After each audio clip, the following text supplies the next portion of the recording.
નમસ્કાર દર્શક મિત્રો, @ગુજરાતમાં આપનું સ્વાગત છે। બનાસકાંઠામાં ખૂબ મોટા પ્રમાણમાં બટાકાની ખેતી થાય છે। હાલ બનાસકાંઠામાં ખેડૂતોને બટાકાનું ઉત્પાદન પણ ખૂબ સારું મળ્યું છે। 30% બટાકા તો હજી પણ કાઢવાના બાકી છે। તેવામાં હવે પરિસ્થિતિ એવી આવીને ઊભી થઈ છે કે બટાકાનો સંગ્રહ કરવાના જે કોલ્ડ સ્ટોરેજ હોય છે તેની અછત સર્જાય છે। બનાસકાંઠામાં કોલ્ડ સ્ટોરેજો ફૂલ થઈ ગયા છે, જેથી ખેડૂતોને બટાકા ક્યાં રાખવા તેની ચિંતા સતાવી રહી છે। કોલ્ડ સ્ટોરેજ ફૂલ થઈ જતા હવે જે ભાવ મળે તેમાં તાત્કાલિક બટાકા વેચી દેવાની ખેડૂતોને ફરજ પડી છે। આવી સ્થિતિમાં ખેડૂતો માટે હવે સાંસદ ગેનીબેન ઠાકોર આગળ આવ્યા છે। ગેનીબેને કૃષિમંત્રી રાઘવજી પટેલને પત્ર લખ્યો છે અને તેમણે બનાસકાંઠા જિલ્લામાં કોલ્ડ સ્ટોરેજો પર નિયંત્રણ કરી ખેડૂતો માટે બટાકાની ખેત પેદાશ માટે સ્ટોરેજને વ્યવસ્થા ઊભી કરવાની માંગણી કરી છે। ગેનીબેને પત્રમાં રજૂઆત કરતા લખ્યું છે કે જય કિસાન ગુજરાત સરકાર અને વહીવટી તંત્ર પાસે અપેક્ષા રાખું કે સમગ્ર બનાસકાંઠા જિલ્લામાં ખેડૂતોએ મોટા પ્રમાણમાં બટાકાનું વાવેતર કરેલું છે। તેમને પોતાને પૂરતા ભાવ મળતા નથી અને જે કોલ્ડ સ્ટોરેજ બનાવેલા છે, કંપનીવાળા હોય કે પ્રાઇવેટ ખેડૂતો હોય કે મૂડીપતિ લોકો હોય, તે પોતાનો માલ એ ખેડૂતોનો માલ લેવાને બદલે કંપનીઓના માલનો સ્ટોક થઈ રહ્યો છે। મધ્યમ અને ગરીબ નાના જે ખેડૂતો છે એ પોતે પોતાના માલિકાના કોલ્ડ સ્ટોરેજ બનાવવા માટેની કેપેસિટી ન હોવાથી એ અત્યારે હેરાન પરેશાન થઈ રહ્યા છે।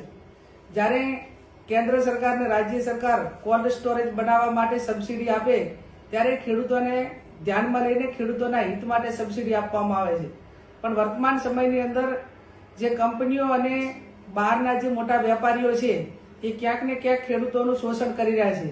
ત્યારે હું રાજ્યના કૃષિ મંત્રી અને જિલ્લા વહીવટી તંત્ર પાસે અપેક્ષા રાખું કે આ તમામ કોલ્ડ સ્ટોરેજ વાળાની સાથે મીટિંગ કરી અને 40 કે 50% માલ એ નાના અને ગરીબ ખેડૂતોનો માલ પહેલો કોલ્ડ સ્ટોરેજની અંદર મૂકવામાં આવે અને પછી બાકીનો જે કઈ જગ્યા વધે કે જે કેપેસિટી વધે એની અંદર કંપનીઓનો માલ ભરવામાં આવે એવી હું અપેક્ષા રાખું છું। આવું કરવામાં નહીં આવે તો ભૂતકાળની અંદર તમામ ખેડૂતોએ બટાકા રોડ ઉપર નાખ્યા હતા અને ખેડૂત પોતે આટલો લાખોનો ખર્ચો કરવા છતાં એને પોતાને જે વળતર મળવું જોઈએ નથી મળતું।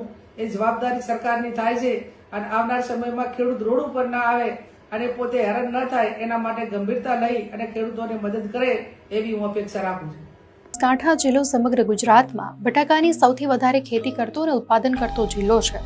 દર વર્ષે બટાકાની ખેતી માટે ડીસા તાલુકો ગુજરાત રાજ્યમાં અગ્રણી તાલુકો છે। અત્યારે ખેડૂતો પાસે બટાકાના પાકને કોલ્ડ સ્ટોરેજમાં રાખવાની કોઈ જગ્યા નથી। ખાનગી કોલ્ડ સ્ટોરેજો ઉપર સરકારનું કોઈ નિયંત્રણ ના હોવાના કારણે કોલ્ડ સ્ટોરેજના માલિકો ખાનગી સંગ્રહખોરી કરનારા વેપારીઓને એડવાન્સ બુકિંગ કરી જગ્યાના હોવાના બહાના કાઢી ખેડૂતોને બટાકા રાખવાની જગ્યા ન હોવાનું જણાવી તેમનો કોઈ માલ સ્ટોરેજમાં રાખવાની ના પાડે છે। તો આ સિવાય ખાનગી ચિપ્સ કંપનીઓ પણ કોલ્ડ સ્ટોરેજ એડવાન્સમાં બુકિંગ કરાવી દઈ નાના અને સીમાંત ખેડૂતોને જગ્યાઓ નથી આપતા।